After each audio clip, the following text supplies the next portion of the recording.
core saboteur that's ruling your life?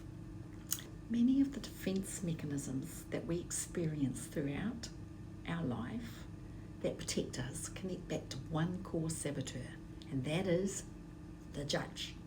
In positive intelligence, the judge is considered the primary saboteur because it often drives many of the others.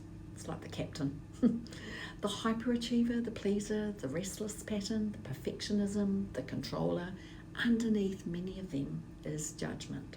Judgment of ourselves, judgment of others, or judgment of life itself.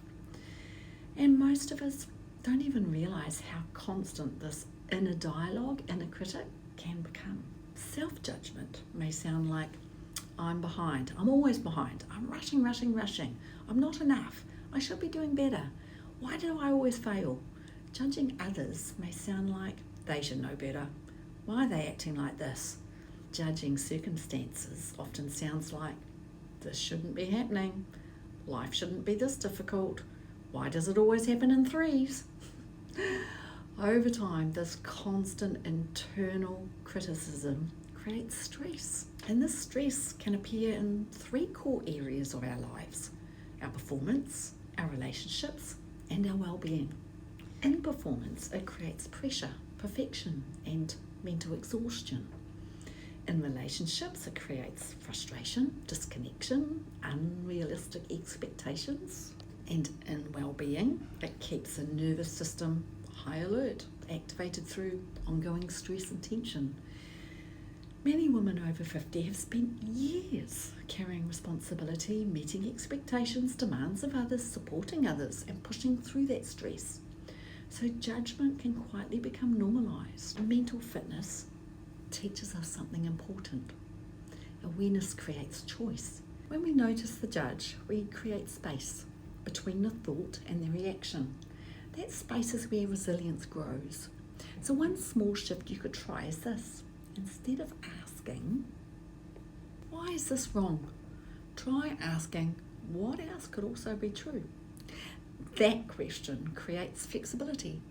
Maybe you're doing better than you think. Maybe someone else is struggling too. Maybe this difficult season is teaching something valuable. Mental fitness isn't about pretending life is perfect. It's about reducing unnecessary suffering created through constant internal criticism, because the wellness isn't just physical, it's emotional, it's mental, nervous system well-being. And this is why awareness matters so much. Awareness softens the judgment, and softer thinking often creates healthier lives. Awareness is where change begins. We all have the judge. We all judge ourselves. We always, you might drop something on the floor and you go, damn it, done it again. Or you're racing around trying to get on with something and something causes a problem and you have a little bit of a roadblock or obstacle and you go, bother, done it again. And we just keep repeating those patterns. We often judge people. They should be better. Why do they not lift a finger? Why are they doing this? Why are they doing that? And it happens here with just thinking it. And judging circumstances.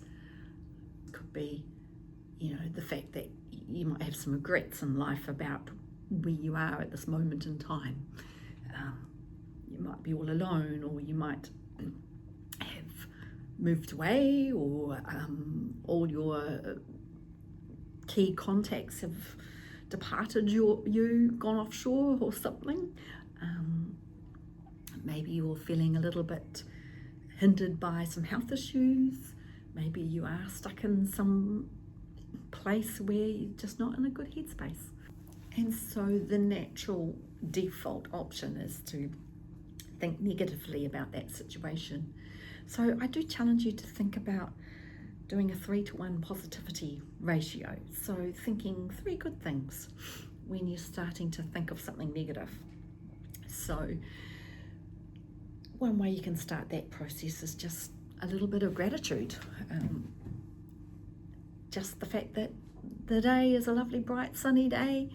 You've managed to get from A to B in record time without getting flustered. You've you know, you got up in the morning with no pain or mobility issues. You know, people are being kind to you and you're being kind to them. Lots of things, you know, just thinking of some positive things can help sort of reduce those negative default observations that we have in our inner mind. And once we become more aware of these, it's good to sort of like put it in the perspective of the judge being something other than me. So it's that thing over there. Because that way, you know, you're sort of devoid of it, and it makes you feel that it's not about me, that's my judge. Once again, and you know, catching the judge, because that's a good thing too, is oh my God, that's the judge, yay! I got it, I heard my head going like that. And so you have a little happy dance, and you know, you can counter it really well. You can start doing some kind of crazy chicken dance just to eliminate or reduce your exposure to the judge that just creeps up on you over time. So yeah, let me do it. I mean, you could judge me for being some crazy lady. I don't care. I caught my judge. Yay, yay. There you go. Nobody can see me. I don't care. But wouldn't it be fun doing it out in the street or in the supermarket? Or I think life would make it a lot more funner, wouldn't it? If we all start doing something a little bit crazy. This is why awareness matters so much.